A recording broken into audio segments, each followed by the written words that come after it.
Olá, queridos. Saúdo a amada igreja com a graça e a paz do nosso Senhor e Salvador, o Senhor Jesus Cristo.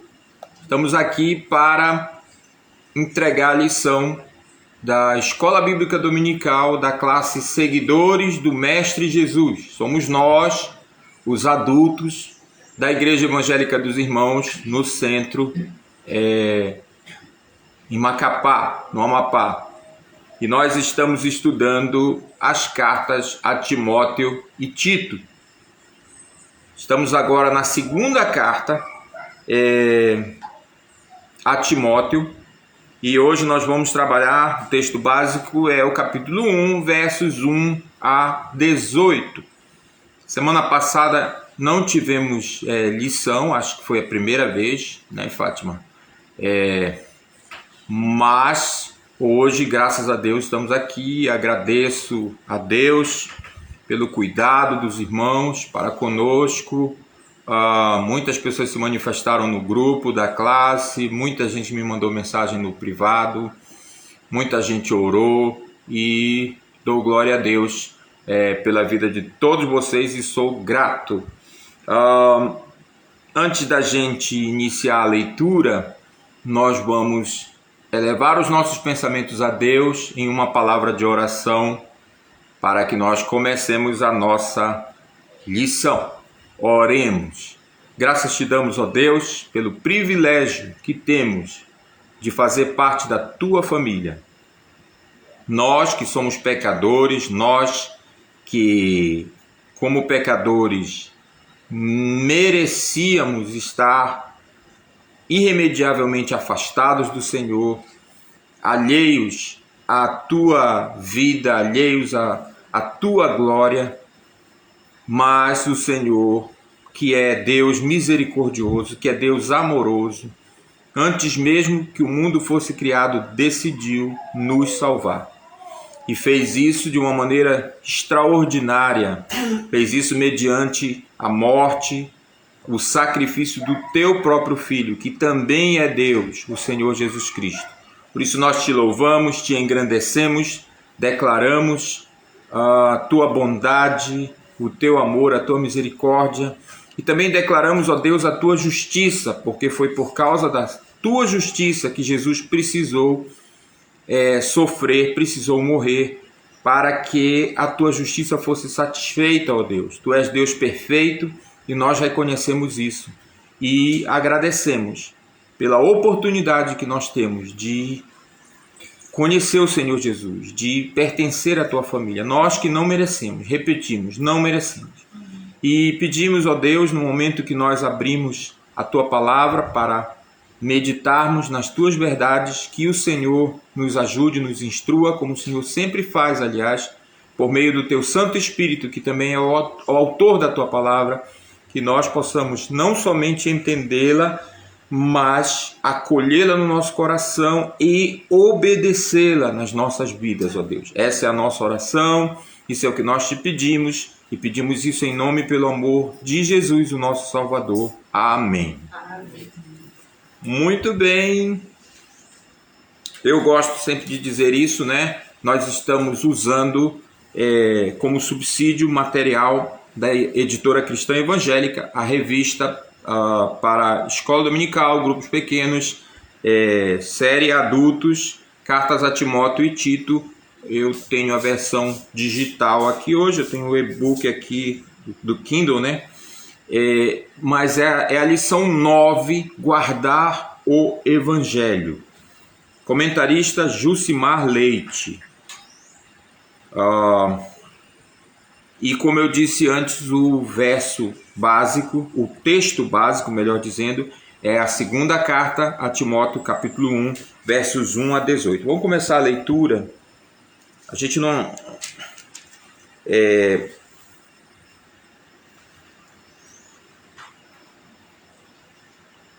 Eu sempre falo isso também, a gente vai ler, a gente adotou a nova versão transformadora como o livro texto da classe. Aliás, eu quero dar uma dica para você sobre essa questão de traduções da Bíblia, e eu tenho observado, muitas pessoas têm colocado a tradução, né? Por exemplo, eu coloco um versículo no meu status, aí eu coloco lá o versículo e coloco NVT ou NVI. Eu quero dar um conselho para você: não faça isso, tá? Porque nós podemos estar, sem querer, alimentando uma coisa que a gente não quer alimentar, que é a ideia de que as traduções da Bíblia são como que versões de uma história, e aí cada um escolhe a versão que melhor, digamos assim, que gosta mais. De novo, essa não é uma ideia interessante para a gente passar, porque na realidade não é assim. Uma tradução, sim, não deixa de ser uma interpretação. Todo tradutor ele vai ter que interpretar de alguma maneira aquilo que está sendo dito. Mas no caso de tradução, e sobretudo de tradução bíblica, nós podemos afirmar com toda certeza que as pessoas que têm se dedicado a esse serviço, a esse ministério, na realidade, não só no cristianismo evangélico, também no cristianismo, né, de outras correntes que não são a evangélica, né? As traduções, elas seguem cânones, elas seguem regras, tá? E essas regras, elas são muito bem estabelecidas, tanto que algumas traduções que se apresentam como traduções na realidade, quando os estudiosos vão analisar essas traduções, eles chegam à conclusão que os tradutores tomaram certas liberdades, né? E alguns estudiosos preferem chamar essas traduções não de traduções, mas de paráfrases. Uma paráfrase é diferente de uma tradução. A paráfrase, ela contém muito mais interpretação, digamos assim, ela contém muito mais o dedo do tradutor do que uma tradução. O tradutor escolhe fazer isso porque ele quer que o seu texto seja compreensível, o texto que ele está traduzindo, né, para as pessoas. Eu tenho aqui, por exemplo, uma paráfrase que eu gosto muito. Eu leio, assim, às vezes quando eu quero ideias para transmitir um determinado texto bíblico, que pronto. Começou como o Novo Testamento, né? O Ken Taylor que traduziu, né? Era chamado Novo Testamento Vivo. Depois formou-se uma comissão, ele e mais algumas pessoas, e eles traduziram, na verdade, a Bíblia toda. E ficou conhecido como a Bíblia Viva. Mas vejam, os próprios tradutores, eles reconhecem, olha, isso aqui não é uma tradução, isso aqui é uma paráfrase. Por quê? Porque com o objetivo de tornar o texto bíblico mais compreensível, eles tomaram certas liberdades na tradução que os tradutores, digamos assim, de carteirinha não fazem, não aceitam. Isso é importante. Tá? Eu não tenho tempo aqui para destrinchar mais isso para vocês, mas isso dá muito pano para manga, tem muita discussão. Algumas igrejas, por exemplo, rejeitam a nova versão internacional, rejeitam a nova versão transformadora, que é essa que a gente está usando aqui, porque o princípio que elas adotam, que é um princípio chamado equivalência dinâmica, né, elas creem que não é a melhor maneira de traduzir a Bíblia. Elas fazem uma tradução mais literal, vamos dizer assim, do texto bíblico. A Bíblia foi escrita em uma língua muito diferente, em línguas muito diferentes da nossa, numa época muito diferente da nossa, e há certas passagens que realmente se tornam muito complicadas para a gente traduzir. Para a gente, digo, nós cristãos, tá? Eu não sou tradutor da Bíblia, quem me dera, né? Por isso que eu usei o termo dessa maneira. Então, sim, Elias, e por que você está dizendo que a gente não deve colocar? Justamente por isso. Essas informações sobre a tradução que você usou, elas são mais apropriadas em ambiente de estudo. Por exemplo, aqui, classe de escola dominical, onde nós estamos. Então, aí você coloca lá, né, NVT, depois do texto bíblico que você escolheu lá no seu status. O pessoal que não conhece tradução, o pessoal que não entende de versão, ele vai voar, né? Vai viajar. Pior, se ele só voar, tá bom. Mas se ele viajar na maionese, como se diz, pior ainda. O que é isso aqui? Será que é uma mensagem subliminar que o Eliézer está tentando dizer? O que será que significa esse NVT? Né? O que será que significa esse NVI? Né? Então, pode complicar muito no sentido de que a pessoa que está recebendo aquele texto, aquela mensagem, pode ficar bem confusa, né, com relação a esse assunto. Então, não use, simplesmente não use, né? Coloque lá a referência, se a pessoa, né, se o Espírito Santo até guiar a pessoa para olhar lá e ver que tá diferente, quem sabe até ela vai ter um conhecimento ainda mais enriquecido daquela passagem. Eu não sou contra que se use traduções, desde que sejam traduções idôneas, traduções consagradas, né? Eu me incomodo às vezes com certos pregadores, certos professores que escolhem as traduções assim a seu bel prazer, né? Eu prefiro adotar uma tradução e seguir essa tradução, né?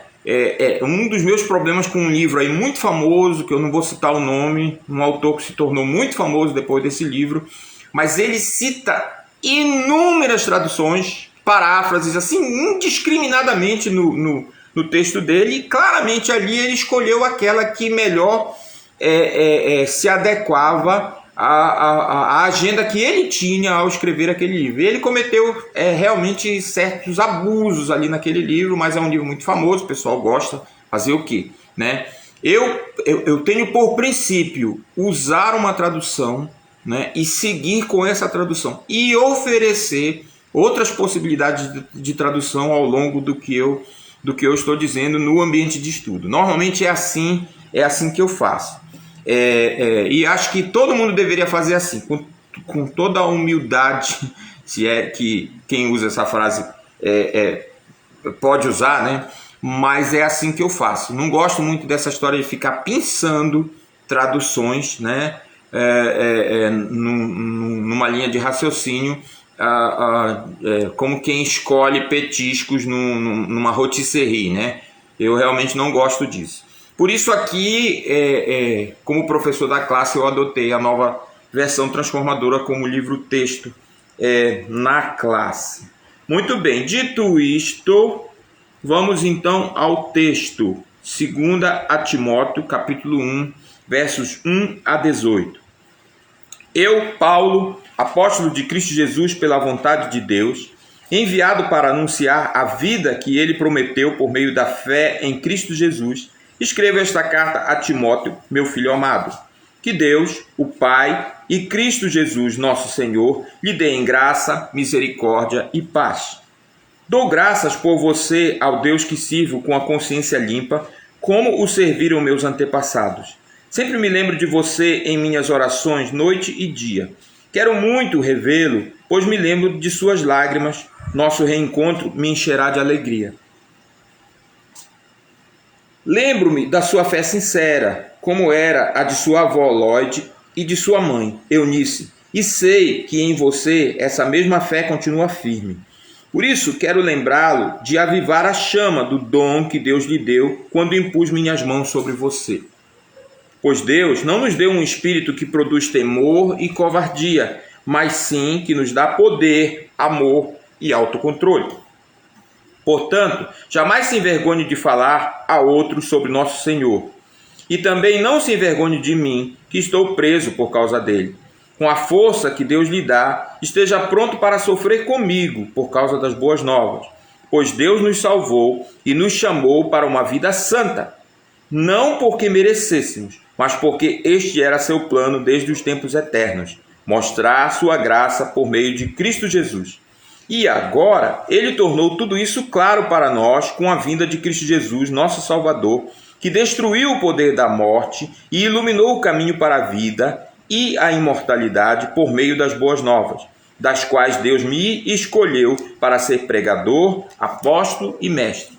Por isso estou sofrendo assim, mas não me envergonho, pois conheço aquele em quem creio e tenho certeza que ele é capaz de guardar o que me foi confiado até o dia de sua volta. Apegue-se com fé e amor em Cristo Jesus ao modelo do ensino verdadeiro que aprendeu de mim. Pelo poder do Espírito Santo que habita em nós, guarde a verdade preciosa que lhe foi confiada. Como você sabe, todos os da província da Ásia me abandonaram, incluindo Figelo e Hermógenes. Que o Senhor demonstre misericórdia a Onesíforo e sua família, pois muitas vezes me animou em suas visitas e nunca se envergonhou por eu estar na prisão. Pelo contrário, quando veio a Roma, procurou-me diligentemente até me encontrar. Que o Senhor lhe mostre misericórdia no dia da volta de Cristo. E você sabe muito bem quanto ele me ajudou em Éfeso. Aí está, é o capítulo inteiro. Esse é o texto. E o comentarista aqui destaca o verso 14 como o verso-chave, ou no meu tempo a gente dizia o texto áureo, né? O texto escrito com letras douradas. Normalmente a gente decorava, não é? Esse texto, bons tempos esses, né? No caso aqui é o 14. A gente vai falar um pouco sobre ele, né? Pelo poder do Espírito Santo que habita em nós, guarde a verdade preciosa que lhe foi confiada. Esse é o texto. Muito bem. O autor aqui, né? Ele diz que o objetivo ou o alvo da lição é compreender a responsabilidade dos cristãos em viver e pregar o evangelho genuíno, identificar os perigos doutrinários e ser estimulado a defender a sã doutrina. Ou seja, a gente sai de uma carta para outra, mas continua com o mesmo objetivo, né?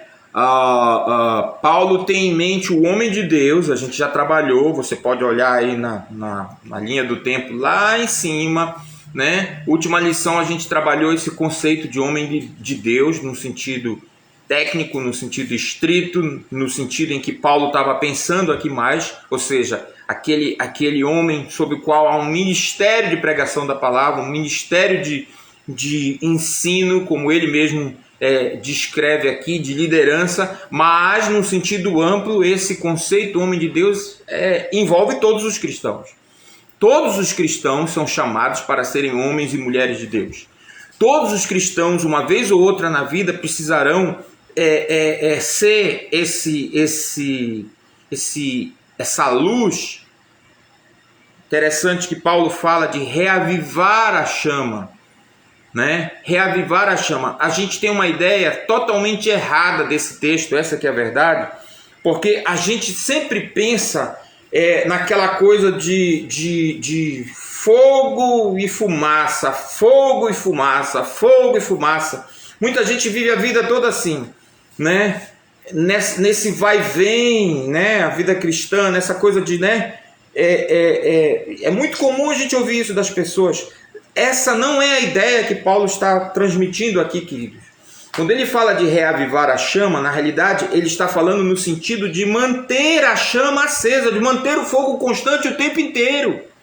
Deus não nos chama para que a gente viva nesse vai e vem, para que a nossa vida seja uma gangorra, ora lá em cima, ora lá embaixo. Isso não é a maneira do cristão viver. E se você está vivendo dessa forma, tem alguma coisa errada, ou várias coisas erradas na sua vida. Está na hora de você começar a pensar sobre isso. Isso é importante. A ideia aqui, se você já acampou, mas acampar mesmo, não esses camping modernos que tem de tudo, né? Você não precisa de nada. A gente está falando aqui daquele camping mais de raiz. O Ney, né, Ney? Vamos falar aí, né? O Ney que foi mateiro, será? Né? Mas se ele não foi, ele foi em alguma jornada aí, né? Talvez quem mais? Nonato deve ter sido, né? Quando você entrava na mata, não sei se o meu sogro foi, né? Mas entrava na mata e às vezes ia passar a noite lá, e aí você precisava manter aquele fogo lá, hein, seu Raimundo, né? Você precisa manter aquele fogo lá, porque se o fogo apagar, querido, né? O negócio vai ser, às vezes pode até ser complicado. Se foi seu último fósforo para acender aquele fogo, se é que tem fósforo, você vai ter problema. Então a ideia de reavivar a chama é você estar sempre colocando material combustível ali naquele fogo para que ele se mantenha estável. Não é essa coisa de, a minha chama já está quase apagando, está no finalzinho. Eu preciso ir para a igreja para pegar poder, para pegar... Nada disso. Tire essa ideia da sua cabeça. Crente não vive assim, não. O crente, pelo menos, não deve viver assim. Em todas as áreas da sua vida. Em todas as áreas da sua vida. Você não deve viver desse jeito. A ideia de reavivar a chama aqui é a ideia de constância. Que todo mundo que já acampou, que todo mundo que já teve que cuidar de um fogo, sabe o que quer dizer. E agora todos vocês que estão ouvindo o que eu estou dizendo aqui sabem o que quer dizer. Ok, e como é que a gente faz isso? Esse é o objetivo da lição. Hoje a gente vai ver isso, né? Como é que no dia a dia nós podemos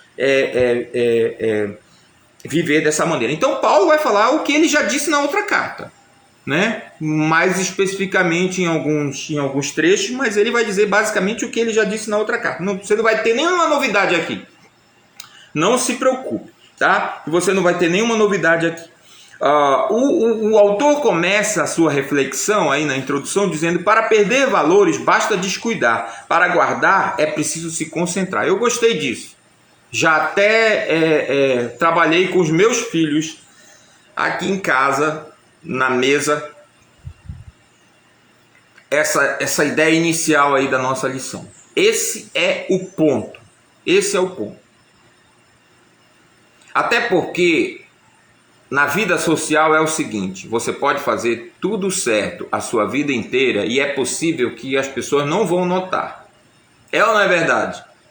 Mas na hora que você cai, na hora que você comete um deslize, todo mundo nota. Não é verdade isso? Você faz tudo certo a maior parte do tempo, muita gente não vai nem reparar. Mas quando você faz uma coisa errada, parece assim que de repente você tem uma lente de aumento em cima de você. A vida em sociedade é assim, num certo sentido eu acho que até deve ser. Deve ser. Deus nos fez dessa forma. Foi assim que Deus nos fez. É o famoso instinto gregário, né? Uma referência lá aos gregos, mas não é só os gregos que viviam assim em sociedade, buscando esse controle, esse monitoramento social. Nenhuma sociedade se desenvolveu sem isso.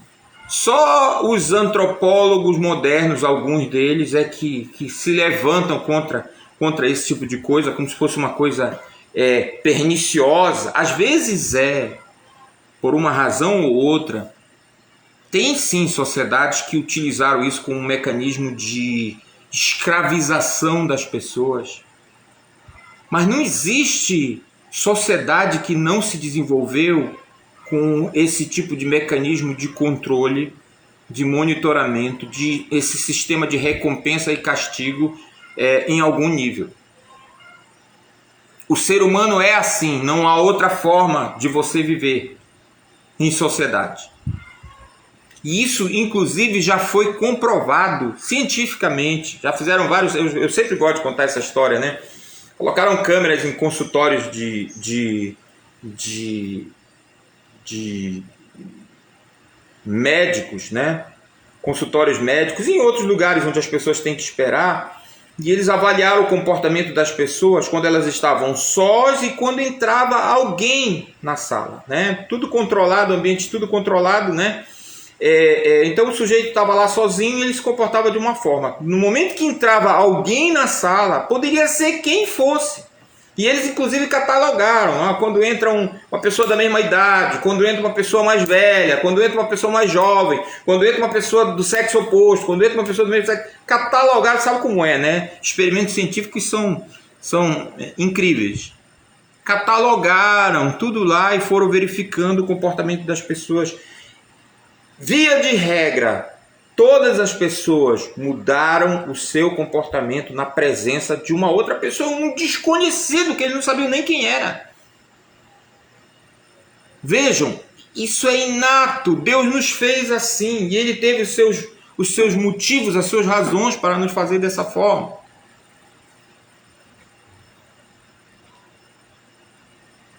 Ninguém pode se libertar disso totalmente, plenamente, nem deveria querer. Vou falar mais sobre isso lá para frente. Então, quando se vive em sociedade, essa sociedade desenvolve valores, e esses valores estão intrinsecamente ligados às crenças religiosas daquele povo, vamos colocar dessa forma, né? Afinal de contas, é assim que a maioria das pessoas veem, muito embora eu acho que o cristianismo não é uma religião. Eu já falei isso aqui várias vezes. Religião são tentativas do homem de chegar até Deus. Todas elas fracassadas. Para mim, o cristianismo não é uma religião. Para mim, o cristianismo foi Deus quem nos alcançou. Por meio do seu plano salvador. Que Ele foi descortinando, que Ele foi revelando à medida que a história humana se desenvolvia. E está revelando ainda hoje. Foi Deus quem nos alcançou, Ele que achou um meio, Ele que achou um caminho. Isso é radicalmente diferente de todas as outras correntes religiosas. O cristianismo se distingue por ser uma alegação de que o próprio Deus, que é santo, que é perfeito, que é amor, que é justiça, que é santidade, enfim, Ele, sendo tudo isso, nos criou à sua imagem e semelhança. E a despeito do nosso pecado, a despeito da nossa desobediência, Ele decidiu nos amar e nos salvar por meio da morte do seu Filho, que Ele encarnou, que Ele tornou homem como nós, para sofrer a morte, o castigo que era nosso, e assim nos dar a paz. Então, o cristianismo, o C.S. Lewis, ele diz isso. Uma das razões que me levou a crer no cristianismo é que o cristianismo não é o tipo de religião que um homem inventaria, ou que vários homens, ou que o ser humano inventaria.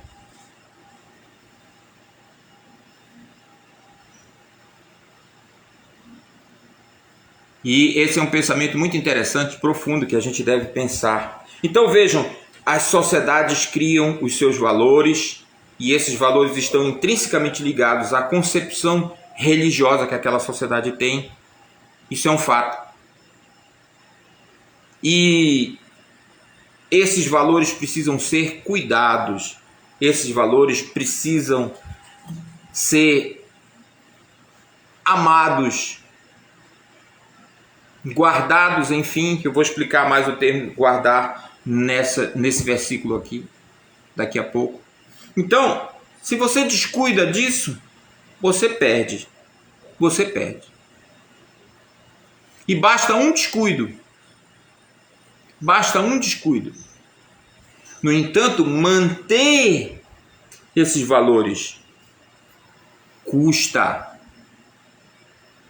muito. É preciso disciplina, é preciso diligência. Por isso ele diz que os cristãos são exortados em dois aspectos. O primeiro é obedecer, ele destaca, e aí ele remete lá a 1 Timóteo capítulo 4, versículo 11, que a gente já falou, quando Paulo diz para Timóteo, ordena essas coisas, ensina. A nossa igreja crê que os valores cristãos precisam ser ordenados, não só ensinados. Isso é o que a igreja dos irmãos é. E tomara, queira Deus que continue sendo assim. Essa história de pastor coach, eu espero que nunca tenha na igreja dos irmãos.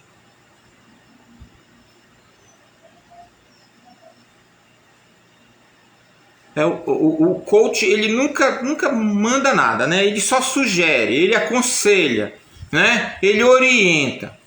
Aqui não tem nada disso, não.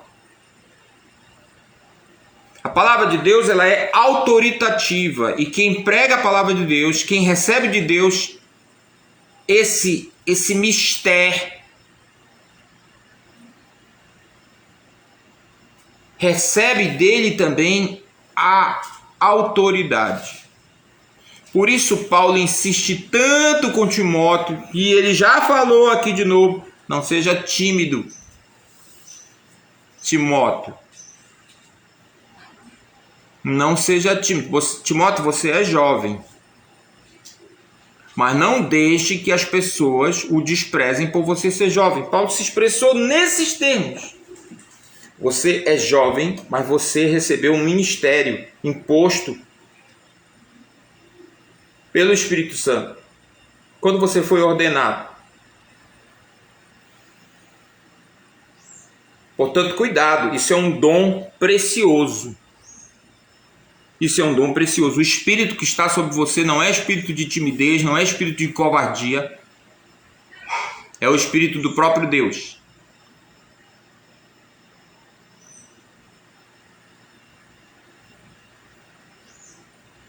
De novo, eu espero que a Igreja dos Irmãos continue assim, pregando isso, ensinando isso.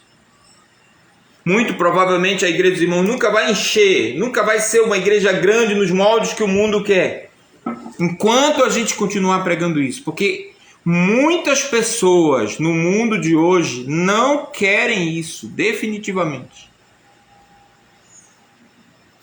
Elas ouvem, às vezes elas são atraídas por uma mensagem clara, por uma mensagem bem organizada, e aí elas vêm e elogiam, e gostei muito e tal, não sei o que, vocês usam a Bíblia aqui, né, que legal, vocês explicam bem explicadinho e tal. Aí ela vai ficando e vai gostando, mas aí quando a mensagem começa a se tornar mais incômoda para ela,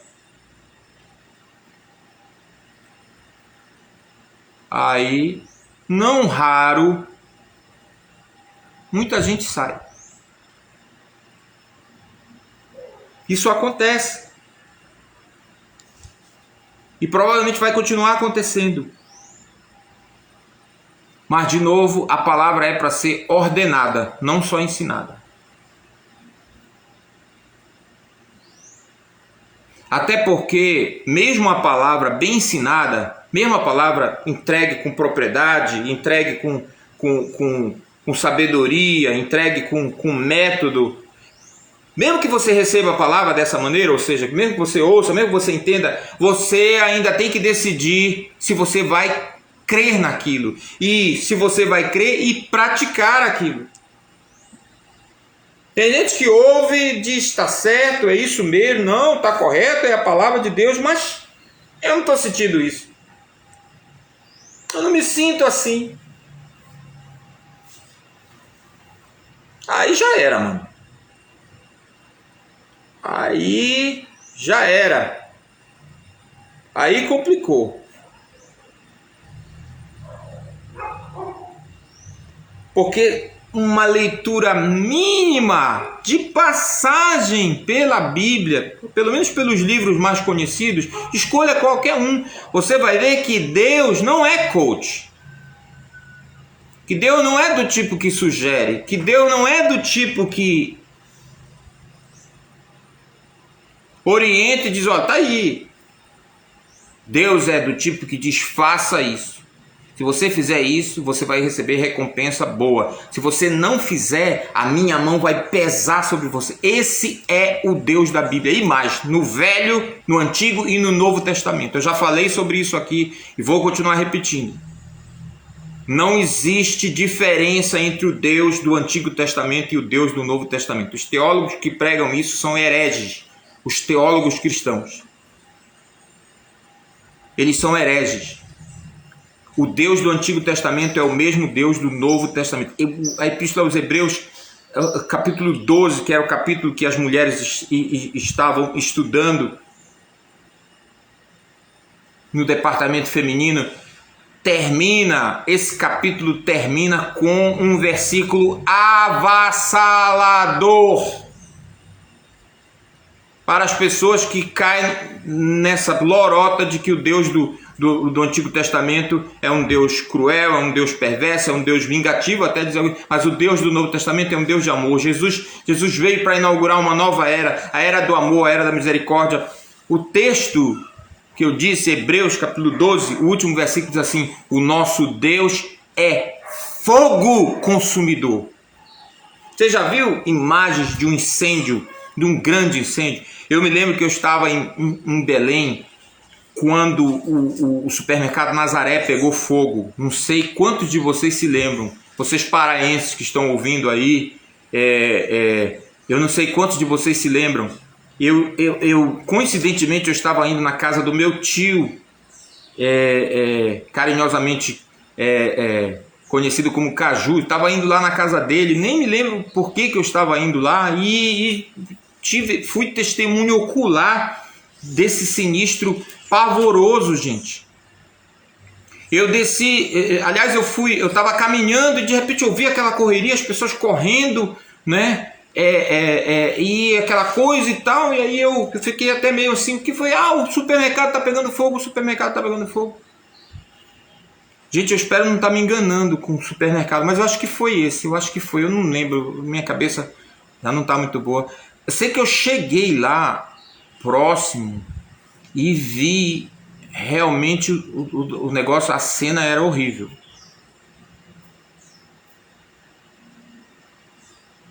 Não sei se o senhor já viu isso, seu Raimundo, concreto espocando por causa de calor, o senhor já viu? É horrível, né? Gente, é como uma explosão. Você já imaginou um prédio daquele tamanho, enorme? Aliás, se vocês viram os atentados, né? Vocês devem lembrar também. Aquelas chamas assim envoltas, né? Consumindo literalmente o prédio. E aquilo que você imaginava sólido, né? Aquilo que você imaginava ali, não, isso aí vai durar o resto da vida, né? Não tem terremoto aqui, né, na nossa região. Isso aí vai durar, isso aí é eterno. Essa construção aí, cada pilastra, cada coluna, cada viga enorme e grossa. Mas não foi assim, não. O calor, né, expandia aquele. Depois eu fui pesquisar, né? Fui ver, não, é assim mesmo, né? O calor faz com que as moléculas se expandam, sei lá como é que é, e literalmente aquilo ali explode. Então era um barulho, a polícia chegou lá isolando tudo, isolaram. Nossa, a gente via de longe, mas era uma coisa assim impressionante. Parece um vulcão. Pum! E os estilhaços caindo para tudo quanto é lado. Bom, se você já viu um incêndio dessas proporções, agora vá lá em Hebreus, capítulo 12, o último versículo, e leia lá. O nosso Deus é fogo consumidor. No livro cristão. Um livro que foi escrito por um cristão, para cristãos. Como uma solene advertência. Não brinque com Deus. O que Deus fala, o que Deus ordena é para ser obedecido, é para ser vivido. Porque o nosso Deus é fogo consumidor. Então a palavra tem que ser ordenada e não só ensinada. E a segunda palavra que o autor coloca aqui, né, dizendo que os cristãos são exortados a serem guardiões da palavra. A primeira foi obedecer, né? Porque são ordens, e a segunda é escoltar, né? É o verso que está aí, o verso 2, como o nosso texto áureo, como se dizia antigamente, né? Eu vou ler de novo.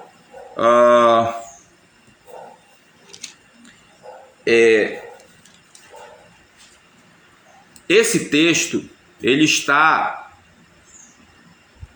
aqui no versículo 14, tá? A palavra está aqui no versículo 14, tá? Esse outro texto que ele cita aí é de Judas, tá? Vocês que têm a revista, só para vocês não se confundirem, porque vocês podem olhar e dizer, mas não é o texto que está aqui. É porque, na realidade, aqui ele já está oferecendo um outro texto para apoiar, certo? Essa ideia que ele está colocando. Mas a palavra que ele traduziu aqui, que ele colocou como escoltar, a palavra grega, está no versículo 14, que é o versículo chave, tá, da lição. Diz assim: pelo poder do Espírito Santo que habita em nós, guarde. Essa palavra que está guarde aqui na nossa versão, nova versão transformadora, é a palavra grega que aqui está traduzida pelo nosso comentarista por escoltar. Guarde a verdade preciosa que lhe foi confiada. A palavra grega, na realidade, que Paulo escreveu aqui é phulasso. Essa é a palavra. E ela tem essa ideia de escolta. Vocês sabem o que é uma escolta? Ou escolta, sei lá, né? Vocês já viram quando as autoridades chegam em algum lugar, né? E vão, por exemplo, se deslocar do aeroporto lá para o palácio, lá para a coisa onde vai ser realizado o evento. As autoridades, elas são então escoltadas, né? Forma-se um cortejo, vários carros, né? Tem o carro onde a autoridade está e tem outros carros de polícia, carros à paisana, né? Enfim, forma um cortejo dependendo da autoridade, dependendo do poder que ela tenha, dependendo também do dinheiro que o Estado tenha, pode ser um cortejo imenso.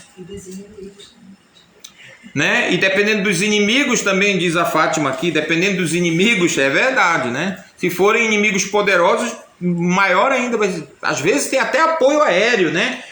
Restringido o espaço aéreo, né? O espaço aéreo fica restrito, nenhum avião, nada que voe, nem drone, né? Pode circular no espaço aéreo até tantas horas antes e até tantas horas depois do evento lá que tem a tal da autoridade. Isso é escoltar. A ideia é guardar, manter em segurança. Os leitores da época, né? Timóteo e todas as pessoas que leram essa carta, ele provavelmente leu para a sua equipe lá, para os seus presbíteros lá, todos eles entenderam sem problema esse texto. Porque essa palavra era muito usada no jargão militar. Roma fazia isso direto, né? Vocês se lembram que o túmulo de Jesus foi guardado? Vocês lembram disso? Que os líderes judeus pediram a Pilatos que o túmulo fosse guardado com toda a segurança, que a entrada do túmulo, porque eles se lembraram que Jesus tinha dito que ia ressuscitar, e eles ficaram pensando que os discípulos, imagina os discípulos, né, que estavam todos amedrontados, que fugiram todos quando Jesus foi preso. Imagina depois do que aconteceu com Jesus, torturado, morto, mas os líderes religiosos, na sua loucura, eles pensaram, vai que eles resolvem roubar o corpo de Jesus. Então eles foram lá com Pilatos, pediram para Pilatos, olha, manda que o túmulo seja guardado, e a Bíblia diz claramente que o túmulo foi guardado. Então a entrada do túmulo, ela foi selada. Eles chegavam lá, a guarnição de soldados romanos chegava lá, colocava o selo, as insígnias reais do imperador no objeto que precisava ser guardado, e eles ficavam, cada 2 metros, um soldado em torno do objeto que precisava ser guardado. Então isso é uma escolta. E veja, essa é a palavra que Paulo usa aqui. O comentarista aqui, ele não deixa de destacar, né, que o fato de Paulo usar essa palavra não significa que o evangelho seja frágil, que o evangelho seja vulnerável. Não é essa a ideia. Isso é importante porque a gente precisa entender, até porque eu usei a ilustração da autoridade. Por que fazem toda essa escolta para a autoridade? Porque de fato ela é vulnerável, né? É um homem, pode levar um tiro, pode cair um míssil em cima lá do lugar onde ele está. Já teve gente que morreu assim, né?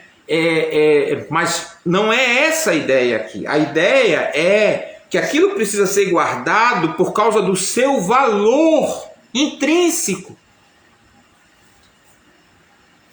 Aqui na minha biblioteca eu tenho alguns livros que realmente são livros assim que eu tenho literalmente ciúme deles. Eu guardo com muito carinho.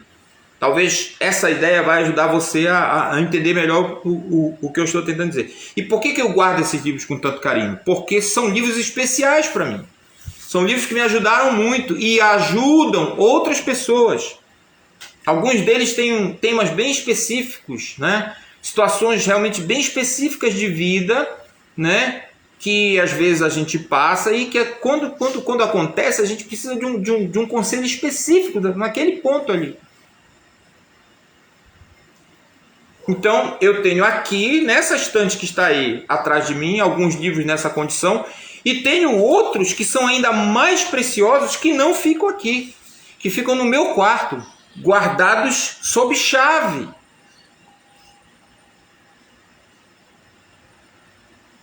De novo, por causa do seu valor. Por causa do seu valor, porque possuem conselhos utilíssimos. E vez por outra, alguém conversa comigo, compartilha alguma coisa e diz: olha, eu tenho um livro para você. Tem um livro que vai te ajudar muito, que me ajudou. Aí eu vou lá, pego aquele livro, entrego para a pessoa mais recomendadíssima. Olha, não pede esse livro, não risca, faz as suas anotações à parte. Já falei sobre isso para vocês, né? Eu pessoalmente não gosto de riscar, porque quando eu risco, eu estou atraindo a atenção para aquilo ali, a outra pessoa que vai ler, de repente nem era essa parte que seria mais interessante para ela, e aí quando tem aquele risco enorme, ela já vai direto para ali, talvez vai perder alguma coisa que para ela seria até mais útil. Então eu realmente não risco os livros que eventualmente eu vou emprestar para alguém. Pode pegar meus livros, você vai ver, não tem risco neles. Não tem. Já aconteceu algumas vezes de emprestar para alguém, quando o livro volta todo riscado, eu só falta chorar. Porque são preciosos demais para mim por causa do valor que eles têm. Essa é a ideia aqui no texto de Paulo. Não é que o evangelho seja frágil, não é que o evangelho precise ser protegido. Às vezes a gente vê isso, né? Pessoal, às vezes vai para o Facebook, porque a palavra de Deus está sendo atacada, a palavra de Deus. Gente, a palavra de Deus não precisa de defensores. Bote isso na sua cabeça. A palavra de Deus não precisa de defensores. A palavra de Deus precisa de obedecedores. Vou repetir. A palavra de Deus precisa de obedecedores. É isso que nós precisamos. Pessoas que obedeçam a palavra de Deus. Pessoas que vivam o evangelho. Isso é o que nós precisamos.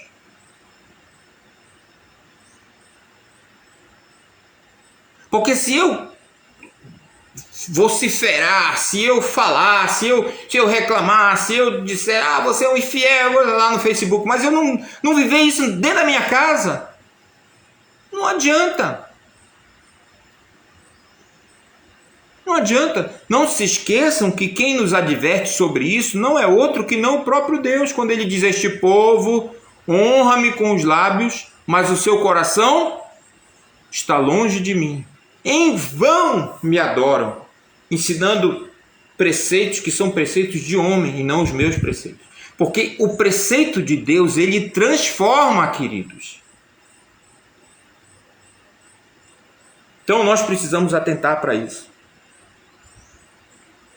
E essa escolta, como o autor diz aqui, exige dedicação. Você tem que se dedicar.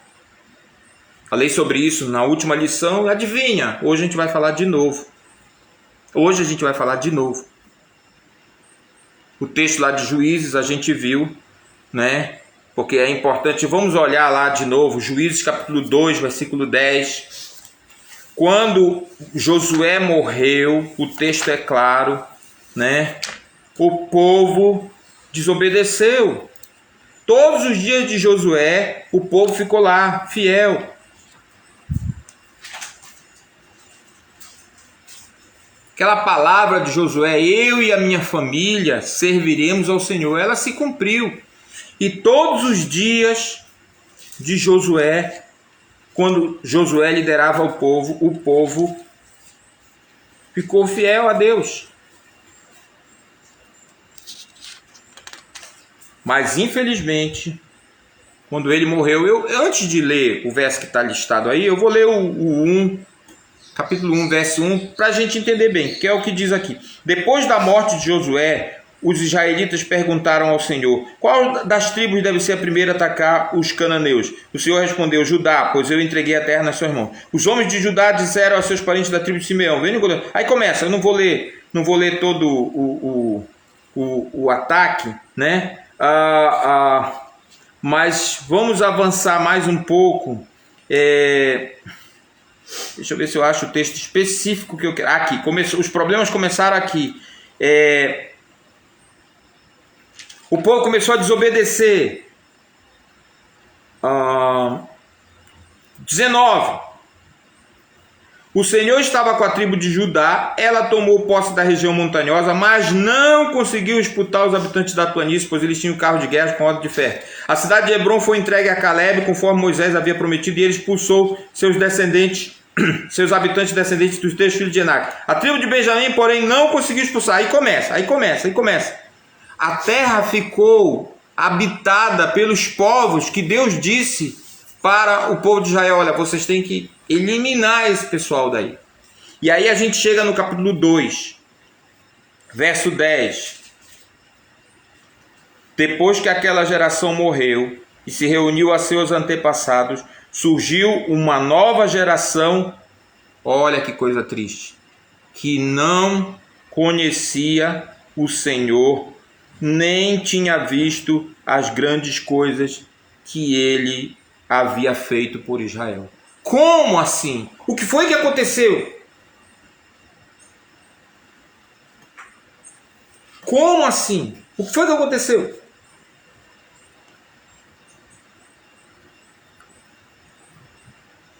O povo não fez o que tinha que fazer. Não ensinou seus filhos. Não obedeceu às instruções lá de Deuteronômio capítulo 6, a partir do versículo 4. Essas palavras que hoje te ordeno estarão no teu coração. Tu as inculcarás a teus filhos. Delas falarás assentado em tua casa, andando pelo caminho, e ao deitares e ao levantares.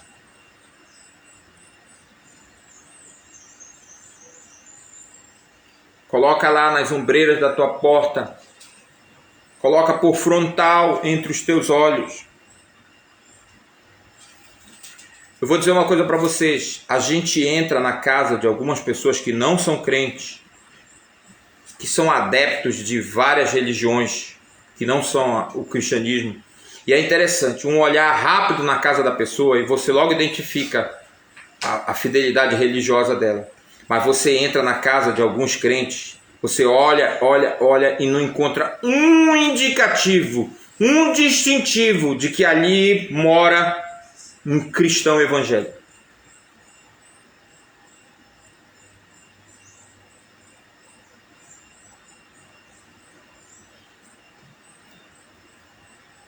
Isso é sério.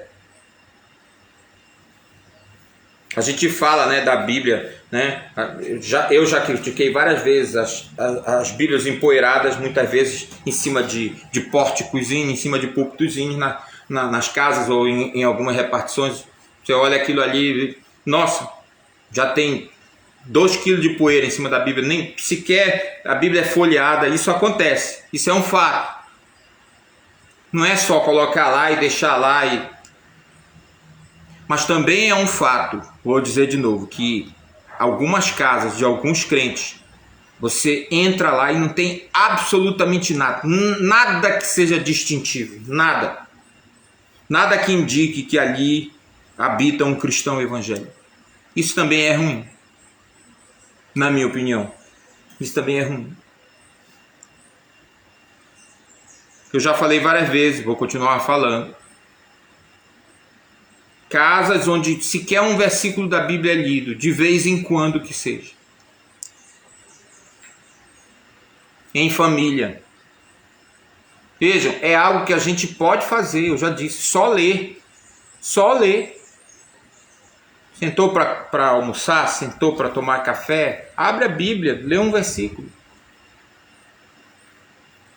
Cá estamos nós, na escola dominical, aqui na nossa classe, o seu filho deve estar lá na classe dele, a essa altura, né? Já são 10 horas, normalmente começa às 9h30, as outras classes. Depois a gente vai terminar aqui, eles vão terminar lá, todo mundo vai se encontrar para quê? Para almoçar. E a conversa do almoço vai ser o quê?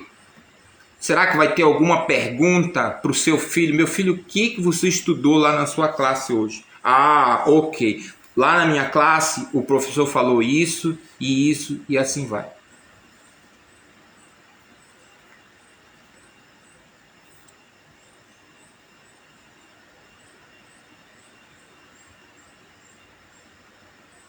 Vejam, levantou-se uma geração que não conhecia o Senhor. Olha, gente, eu vou falar uma coisa para vocês. Quando a gente faz tudo certo, já é complicado. É ou não é verdade? Vocês aí que têm filhos adultos ou crescidinhos já um pouquinho. É ou não é verdade que às vezes você vê o seu filho está adotando determinados comportamentos, determinadas posturas, seguindo determinadas pessoas e você olha e diz assim, o quê? Quem é esse menino? Quem é essa menina? Eu não estou reconhecendo, não estou acreditando nisso, que eu estou ouvindo isso. E você fez tudo certo. Ou pelo menos você acha que fez.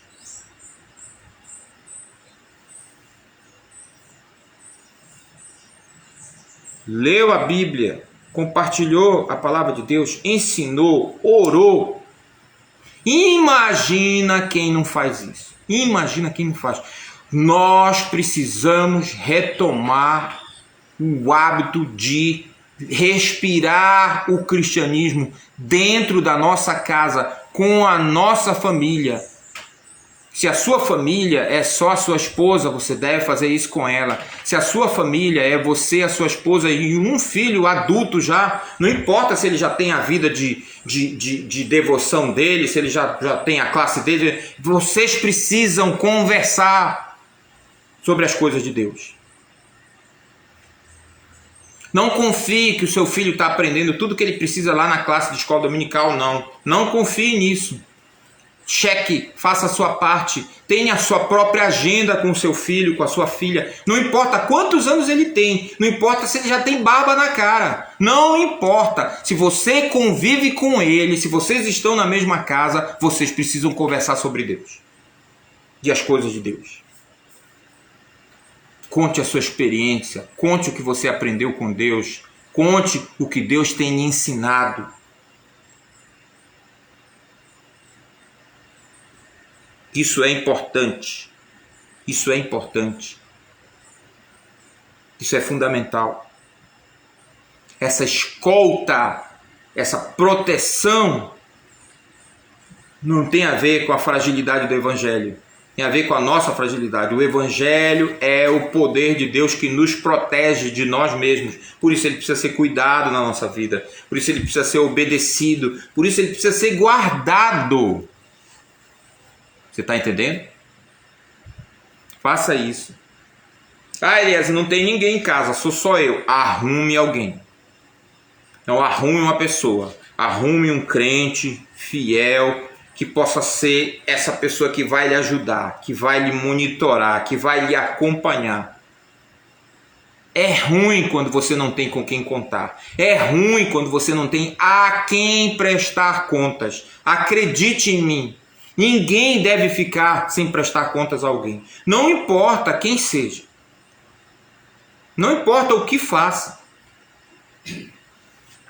Ninguém deveria ficar sem ter alguém a quem prestar contas. Não, mas eu já presto contas a Deus. Tá certo, você já presta contas a Deus. Mas será que não tem um servo de Deus que Deus pode usar? Porque vejam, Deus sabe tudo. Você está entendendo isso? Deus é onisciente. Ele olha você da maneira que nem você mesmo se olha. Não é essa a questão.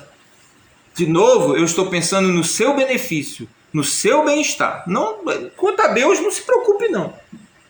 Mas é para o seu benefício, é para o seu bem-estar, é para o seu crescimento espiritual que você precisa de alguém que possa lhe ajudar, que possa lhe monitorar. que possa escoltar o Evangelho, que possa escoltar a palavra, como está colocado aqui. Aqueles que obedecem à palavra podem falhar como guardiões de sua preservação. Foi o que aconteceu aqui com o povo de Israel. Olha o próximo verso. Vejam, levantou-se uma geração que não conhecia o Senhor, e olha o que diz o próximo verso. Os israelitas fizeram o que era mal aos olhos do Senhor e serviram às imagens de Baal. O povo estava lá mesmo, né? As pessoas que eles deveriam ter expulsado de lá estavam convivendo com elas, depois começaram a casar com elas, começaram a dar os filhos em casamento, e aí já era, foi o fim. Devemos, porém, dar graças a Deus, pois fiéis no passado deram a sua vida para escoltar o verdadeiro evangelho até nós. Agora a sublime tarefa nos foi dada, está na nossa mão. Eu falei isso pro Joel com a Heloísa um dia desses. Isso é importante. Cada geração é responsável pela sua própria geração. Falei isso para eles. Heloísa, tu tens 18, Joel, tu tens 11. Vocês têm pessoas da idade de vocês, vocês convivem com elas. Aliás, na idade que vocês estão, vocês até quase que só querem se relacionar com vocês mesmos, entre vocês.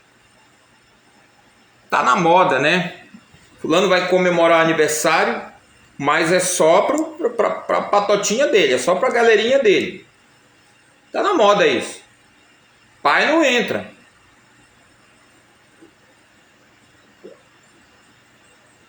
Mãe não entra. Deixa na porta da festa e pega quando terminar. Ou então manda um Uber. Mas não vai chegar perto não.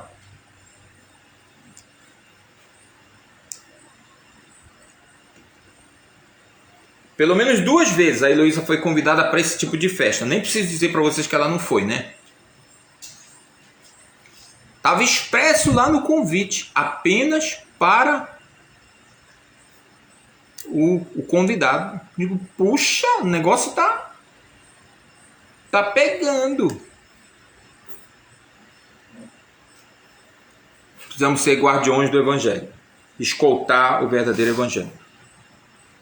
É isso que vai nos garantir uma consciência limpa, é isso que vai garantir que vamos conseguir transmitir às gerações o que nós precisamos transmitir. Aí ele começa a desenvolver o tema, né, de guardiões do Evangelho. Paulo defende a legitimidade do seu Evangelho, está claro no primeiro versículo aí, né? No primeiro, ele diz que ele é apóstolo de Jesus Cristo, pela vontade de Deus. No versículo 11 ele repete a mesma coisa, né? Ele repete que ele recebeu, deixa eu achar aqui o 11, que ele foi escolhido, está aqui, das quais Deus me escolheu para ser pregador, apóstolo e mestre. Ele defende que ele foi escolhido por Deus, ele defende que ele recebeu o seu ministério diretamente do Senhor, e ele tinha compromisso de pregar o Evangelho. E o Evangelho como um todo. Atos 20, 27, nós conhecemos esse texto. Jamais deixei de vos anunciar todo o desígnio de Deus. Todo o desígnio de Deus. A Bíblia tem 66 livros. É muita coisa, é uma biblioteca. Não sei se você já leu a Bíblia toda. É uma tarefa para uma vida inteira. Conhecer a Deus é uma tarefa para uma vida inteira. E a palavra de Deus diz claramente que ainda que você se esmere, ainda que você se esforce bastante, você não vai conseguir. Será preciso, na parousia, quando Deus se revelar, quando nós o contemplarmos, a Bíblia é clara em afirmar isso, só então, no momento que nós contemplarmos a Jesus, nosso corpo vai ser transformado, nossa mente vai ser transformada, quando nós estivermos diante dele, e aí sim a gente vai compreender aquilo que Deus quer que a gente compreenda. Aqui, mesmo que a gente estude, mesmo que a gente se aprofunde, sempre vai escapar alguma coisa. Mas está sobre nós a responsabilidade de fazer exatamente isso, de estudar, de procurar conhecer. todo o desígnio de Deus, todo o plano de Deus. Essa semana nós lemos, né, o texto lá em que Deus, o texto é claro, claríssimo, não tem nada, não adianta, não tem ginástica que você possa fazer naquele texto. Deus enviou um espírito mentiroso na boca dos profetas de Acabe. Espera aí, mas a Bíblia não diz que Deus não é homem para mentir, nem filho de homem para se arrepender? Deus não mente.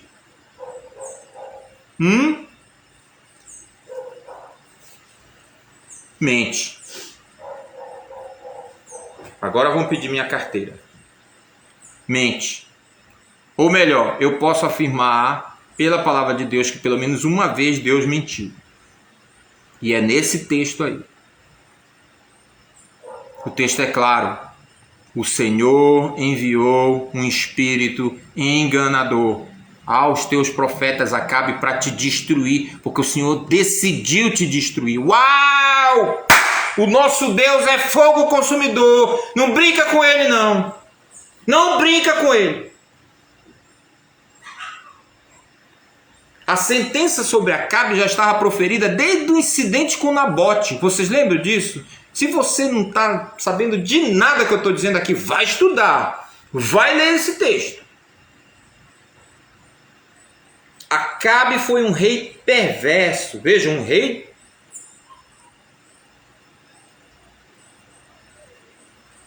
de Israel que não andou no caminho dos seus antepassados piedosos.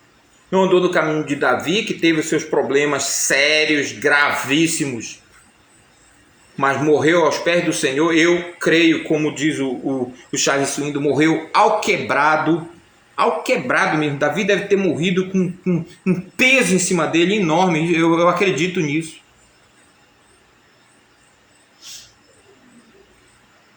Mas morreu ali, aos pés de Cristo, ou de Deus. Cristo não havia se manifestado ainda em corpo. Acabe foi perverso, casou com uma mulher perversa. Vejam, ele já era ruim, ainda casou com aquela mulher, aí foi o fim. Desculpa aí, mas é o que está lá, tá?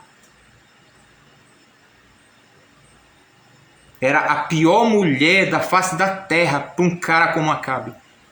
Nossa, foi a tempestade perfeita. Foi a tempestade perfeita. Um homem fraco, incompleto, pusilânime, tolo, mimado, casou com uma mulher poderosa, personalidade forte, mandona, perversa, idólatra. Foi o fim deles, o fim da nação.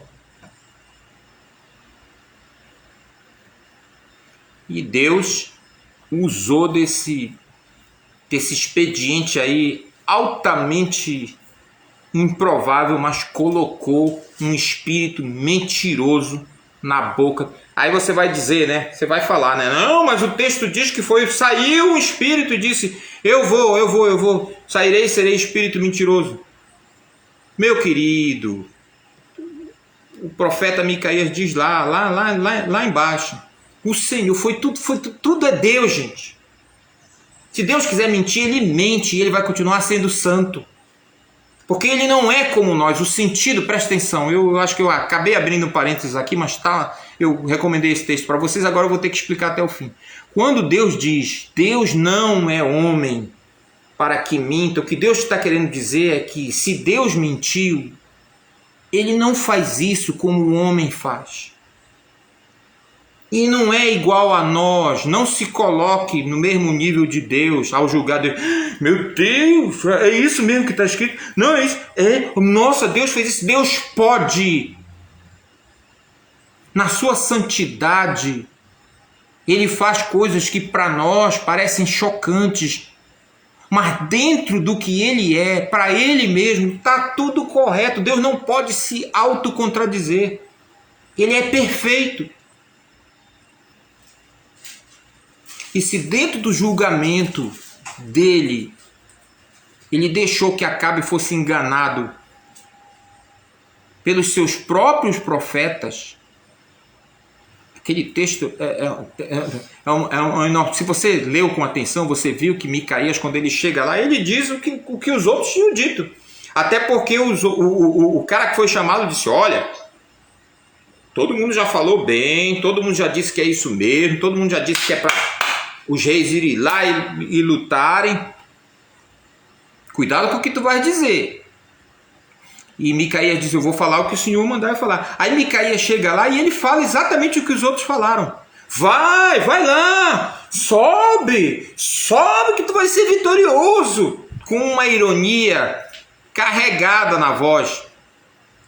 Soou ridículo. Acabe entendeu perfeitamente a ironia dele. Aí Acabe, para mostrar que ele era um cara piedoso, diz assim, olha, para com isso, rapaz, eu só quero que tu fales a verdade. Tudo jogo de cena. Eu só quero que tu digas a verdade. Só quero a verdade de ti. Tu não é profeta do Senhor? Fala a verdade. E aí Micaías, é a verdade? Então toma, olha qual é a verdade. O Senhor colocou um espírito mentiroso na boca dos teus profetas. Eu vi Israel espalhado e tu vai ser morto nessa batalha.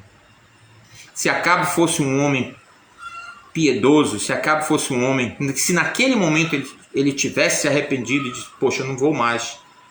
É isso que o Senhor disse, então pronto, eu não vou mais. Mas ele fez o quê? O que foi que ele fez? Coloquem esse homem preso, coloquem ele lá no calabouço, deixem ele lá a pão e água até que eu volte em paz. E Micaías, bem tranquilo, disse assim, se o Senhor voltar em paz, aí Deus não falou por meu intermédio. Escutem, todos vocês, escutem o que eu estou dizendo. Não sabemos o que aconteceu com Micaías, ele some da história. Não sabemos se ele foi libertado, a maioria acha que ele foi morto mesmo. Porque no final das contas a sentença que ele proferiu, a sentença de morte contra Acabe, se cumpriu. Nós não sabemos. O que nós sabemos é que ali estava um servo do Senhor que guardou a palavra até o fim. Que escoltou a palavra, porque sabia que a palavra era a coisa mais preciosa.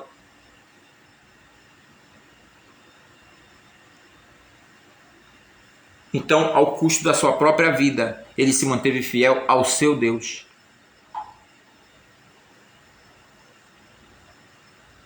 É assim que nós devemos agir, da mesma maneira. Essas histórias estão registradas para nosso próprio proveito. Então nós temos que transmitir a palavra por inteiro, da maneira como nós a recebemos. Doa a quem doer. Essa é a revelação de Deus para nós e a gente precisa repetir sempre. Ninguém pode guardar um tesouro que não possui. Eu achei interessante isso aqui. O cristão que conhece o Evangelho pode avaliar se a mensagem que ele está pregando tem 3 pilares. E quais são eles? Primeiro, uma mensagem cristocêntrica. A nossa mensagem tem que falar de Cristo.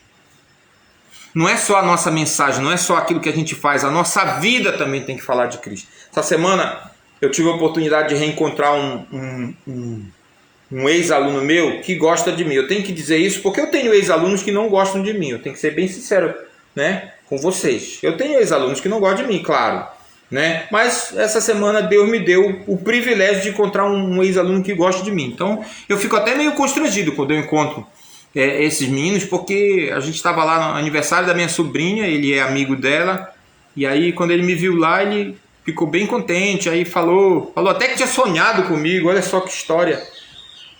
Falei para ele, espero que tu não tenha tido pesadelo, né? Ele riu.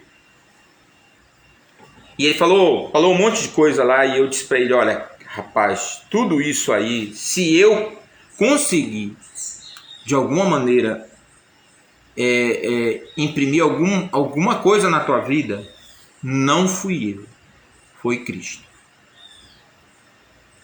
Eu sou o que sou por causa de Cristo. E foi interessante porque ele chegou tarde, eu estava lavando louça. Estava lá lavando louça, né?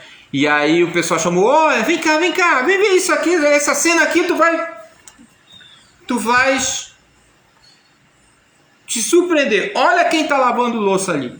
Aí ele chegou, ei, professor, e tal, não sei o quê. Aí eu falei, bom, se você prestava atenção ao que eu falava na sala, você não vai se surpreender de me ver aqui, né? Ele falou, verdade, o senhor sempre dizia, ajude a sua esposa. Olha, não deixa todo o serviço em cima da mulher. O Brasil é um país muito machista. Ele começou a repetir. Repetiu exatamente o que eu dizia. Repetiu exatamente o que eu dizia. O cristão precisa andar na contramão do que a cultura da sua época diz muitas vezes. E essa é uma verdade. O Brasil é um país muito machista. Tem muito homem no Brasil que não lava um copo em casa. Deixa tudo na costa da mulher. Tudo.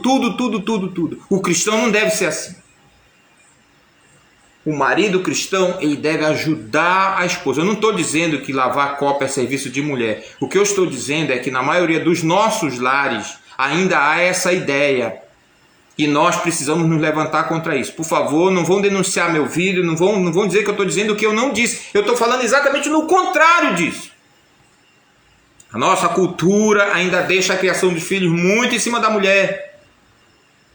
Por causa da cultura dos nossos autóctones, dos nossos antepassados, em algumas tribos até hoje, todo o serviço doméstico, todo o serviço de roça, tudo cai na costa da mulher. Criação de filhos. Muitas mulheres vão para a roça com os filhos amarrados no próprio corpo, trabalham com os filhos amarrados no corpo. O evangelho entra nesses locais e tem que sim denunciar. Isso é um absurdo. Os homens têm que ajudar, os homens têm que colaborar. Homens e mulheres dentro do plano de Deus têm papéis diferentes, mas complementares.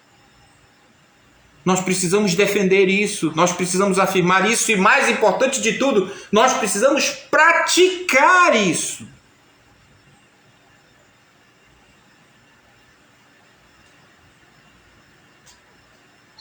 E nunca é tarde para a gente praticar isso. Nunca é tarde.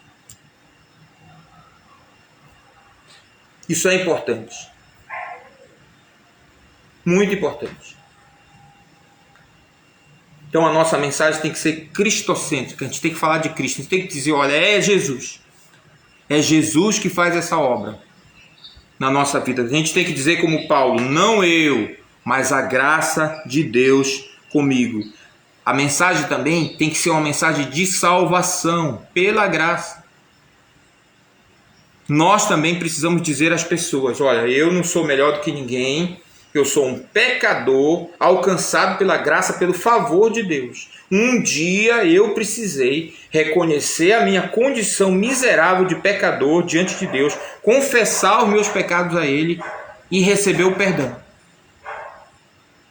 Nós precisamos dizer isso o tempo inteiro. E nós precisamos também dizer às pessoas, olha, se você ainda não fez isso, você precisa crer em Cristo dessa forma. Ele trabalha aqui a questão da misericórdia e da graça que a gente já conhece. Na Igreja dos Irmãos, todo membro da Igreja dos Irmãos precisa saber definir graça e misericórdia. Nós temos um esquema bem simples, que se você ainda não memorizou, você deve memorizar porque é importante. Pela misericórdia, Deus não nos dá o que nós merecemos. E eu pergunto, o que é que nós merecemos? Vou abrir uma exceção aqui, escreva aí no chat. Escreva aí, o primeiro a escrever no chat o que é que nós merecemos de Deus. A única coisa que nós merecemos de Deus vai ganhar um pacotinho de biscoito da Fátima. Escreve aí, deixa eu ver. Estou esperando. O primeiro que escrever vai ganhar um pacotinho de biscoito. Quantos biscoitos vem mesmo, Fátima? Atualmente?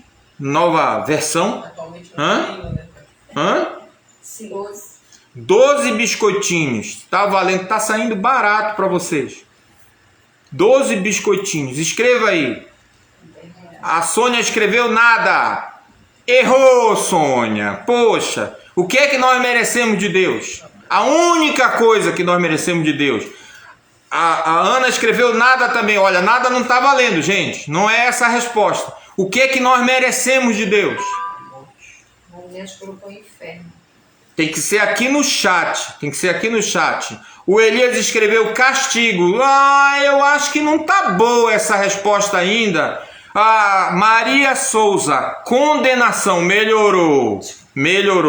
Maria Souza, você ganhou o biscoito. Eu acho que é a Isabel, né? Acho que é a Isabel. Conheço mais por Isabel. A Lloyd escreveu inferno. Tá correto também. Mas a Isabel já levou. Tá? Isso é o que nós merecemos de Deus. Sermos condenados. A alma que pecar, essa morrerá. Não foi isso o que Deus disse para os nossos primeiros pais lá no Éden?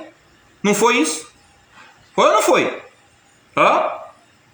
No dia em que dele comeres, certamente morrerás. Foi isso. Então vejam, preste atenção. A misericórdia de Deus consiste em que Ele não nos dá aquilo que nós merecemos. Você entendeu? Isso é misericórdia do ponto de vista bíblico. Deus não nos dá o que nós merecemos, que é a condenação. E a graça, Elias? O que é a graça? A graça é exatamente o contrário. A graça é que Deus nos dá aquilo que nós não merecemos. E o que é que nós não merecemos e que Deus nos dá, queridos? Mais um pacote de biscoito. Vamos lá. Escreva aí no chat. O que é que Deus nos deu ou Deus nos dá que nós não merecemos? Essa é a sua graça. Seu favor sobre nós. O que é? O que é que Ele nos dá que nós não merecemos? O que é que Ele nos deu que nós não merecemos? Vamos ver. Tic-tac, tic-tac, tic-tac. Tem um delayzinho, né? Aí da transmissão. Salvação em Jesus. Raimundo Valente ganhou também um pacote de biscoitos. É exatamente isso. Deus nos deu a salvação. Deus, estão escrevendo perdão, vale também. Deus nos perdoou. Deus nos deu a salvação. Deus nos deu a vida eterna. E nós não merecemos isso. Isso é a graça de Deus. Isso é o favor de Deus. Repetindo pela última vez. A misericórdia de Deus é que Ele, Deus, mesmo sendo santo, mesmo sendo justo, pela sua misericórdia, Ele não nos dá o que nós merecemos, que é a condenação, que é nos jogar no inferno. E pela sua graça, pelo seu favor, Ele nos deu o que nós não merecemos, que é justamente a salvação, o perdão dos pecados em Cristo Jesus. Então, o crente da Igreja dos Irmãos, ele tem que saber isso. Ele tem que saber isso e ele tem que explicar para as pessoas, ele tem que saber colocar isso claramente para as pessoas. Essa é a mensagem da salvação pela graça. E, finalmente, o terceiro pilar é a mensagem de vitória da cruz. Veja bem, isso aqui é muito importante. O Evangelho fala da cruz, que é símbolo de morte. A mensagem cristã não é amena, isso é um fato. Não se esquiva de tratar a mortalidade como sentença imposta ao pecado. A gente precisa repetir isso. Claramente. O enredo é um enredo de sofrimento, é um enredo de sacrifício. Não é à toa que as pessoas gostem tanto de histórias que tem sacrifício. Né? Você vê as grandes trilogias, né? Você quer uma fórmula que traz sucesso, bota um herói que passa por inúmeros sacrifícios, que passa por inúmeras dificuldades em nome de uma causa. Isso aí, independentemente do país, da cultura, esse tipo de história vende. Não é à toa, não. Não é à toa. Nós temos dentro de nós esse sentimento.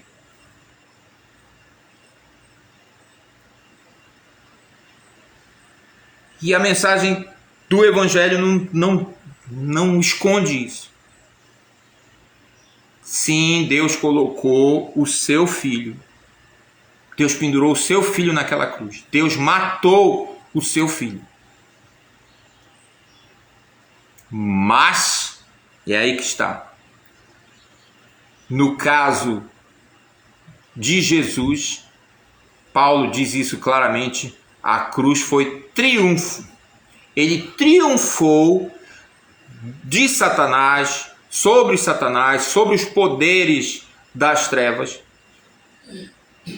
ao ser pregado naquela cruz. Paulo diz isso claramente. A cruz é símbolo de vitória para nós. Aquilo que era um símbolo de vergonha, de condenação, de morte, para nós hoje é símbolo de vida. Não tem problema usar uma correntinha com uma cruz, desde que você não coloque Jesus pregado nela. A cruz dos cristãos deve sempre vir sem Cristo. Simplesmente porque ele não está mais lá. Mas ela deve nos lembrar. Paulo diz isso.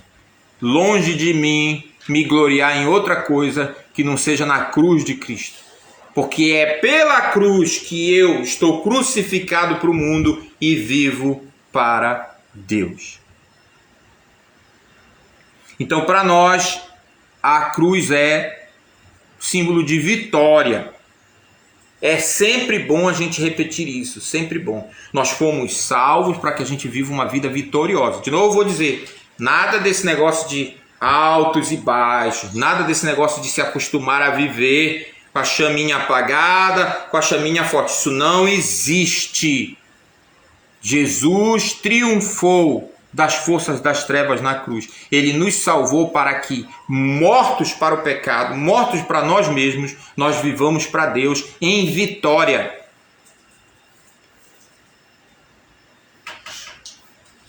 Devemos lembrar disso. Devemos lembrar disso.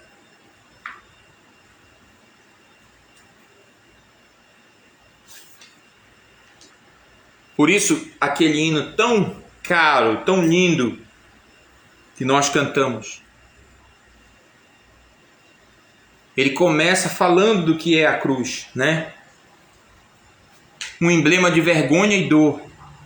Mas ele diz, mas eu amo essa cruz, porque nela Jesus deu a vida por mim, pecador. E o coro diz, sim, eu amo a mensagem da cruz. Até morrer eu a vou proclamar. Levarei eu também minha cruz, até o dia em que eu vou trocar essa cruz por uma coroa. Então é mensagem de vitória para nós. Mesmo que eventualmente, num momento ou outro, a gente enfrente sofrimento e às vezes até derrota, também a gente não pode ser triunfalista. Isso acontece, desculpe.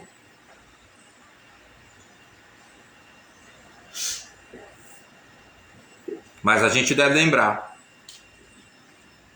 eu fui santificado, eu fui separado por Deus para viver uma vida de aflições, sim. Mas Jesus disse, no mundo passais por aflições, mas eu que? Venci o mundo. Então nós devemos lembrar disso. Jesus já venceu. Paulo vai falar sobre isso, né?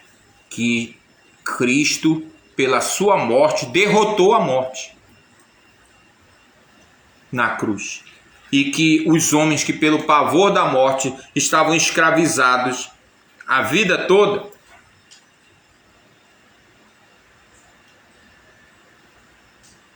pela morte de Jesus na cruz, nós confiamos na sua vitória, que a sua vitória é a nossa vitória. Então, esses são os três pilares, né, da pregação. Uma mensagem cristocêntrica, uma mensagem de salvação pela graça e uma mensagem de vitória da cruz, ou pela cruz, né? Nós devemos lembrar desses três pilares aí na nossa pregação. Ele colocou aqui, né, cartas pastorais para hoje. Você seria capaz de identificar igrejas modernas que mantêm o padrão da sã doutrina? Podemos notar a ênfase na cruz e na ressurreição nos discursos de nossos dias? Bom, para mim, nesse momento, o que importa é a nossa igreja. A nossa igreja continua pregando isso. Graças a Deus, para a honra e glória do Senhor Jesus Cristo. Não sei também se a nossa igreja é moderna, né? Eu não sei o que ele quer dizer aqui com igreja moderna, né? Mas enfim, nós estamos há 300 anos e um pouquinho mais pregando isso. Se Deus quiser que a gente fique mais 300 anos aqui, que seja, mas que a gente continue pregando isso, que a gente continue ensinando os nossos filhos, que a gente continue transmitindo às novas gerações essa mensagem. Que seja assim nas nossas vidas. Eu estou vendo aqui 10h30, eu não quero fazer os irmãos sofrerem, né? Se bem que sofrer um pouco não é ruim, né? Mas a gente vai parar aqui. Nesse tópico ainda falta o ponto 2 para a gente trabalhar e o ponto 3, tá bom? Então a gente termina na próxima semana, tá certo? Que Deus nos abençoe. Vamos orar, vamos agradecer a Deus pela sua palavra. O grupo da classe está aí, o meu contato privado vocês têm. Quiserem fazer alguma observação, algum comentário, alguma pergunta, fiquem à vontade. Oremos. Mais uma vez, ó Deus, elevamos os pensamentos a Ti, com gratidão no nosso coração pela Tua palavra. Por esse Teu servo, o apóstolo Paulo, que escreveu, inspirado pelo Teu Santo Espírito, essas palavras a nós. Agradecemos também mais uma vez pela salvação que temos em Cristo Jesus. Agradecemos porque essa salvação foi entregue a nós, como diz a Tua palavra, de uma vez por todas. Agradecemos pela responsabilidade que temos, que é mais do que uma responsabilidade, é um privilégio, ó Deus, de proclamar essa mensagem às pessoas que ainda precisam crer em Jesus. Que nós possamos fazer isso com responsabilidade, que nós possamos fazer isso com dedicação, que nós possamos fazer isso com alegria, com ousadia no Espírito Santo, para que o mundo creia que Jesus é o Salvador da humanidade. Essa é a nossa oração e isso é o que nós te pedimos em nome dele, do Senhor Jesus. Amém. Amém. Meus queridos, grande abraço, muita saudade de todos os irmãos. Eu já estou perambulando por aí, qualquer hora, quem sabe eu bato aí na sua porta para a gente tomar uma coca, né? E conversar mais um pouco sobre quão grande é o nosso Deus, quão misericordioso Ele foi em nos salvar por meio de Jesus. E aqueles que estarão na igreja até mais tarde, se Deus quiser, que Deus nos abençoe. Um grande abraço a todos e que Deus nos dê uma excelente semana. Tchau, tchau.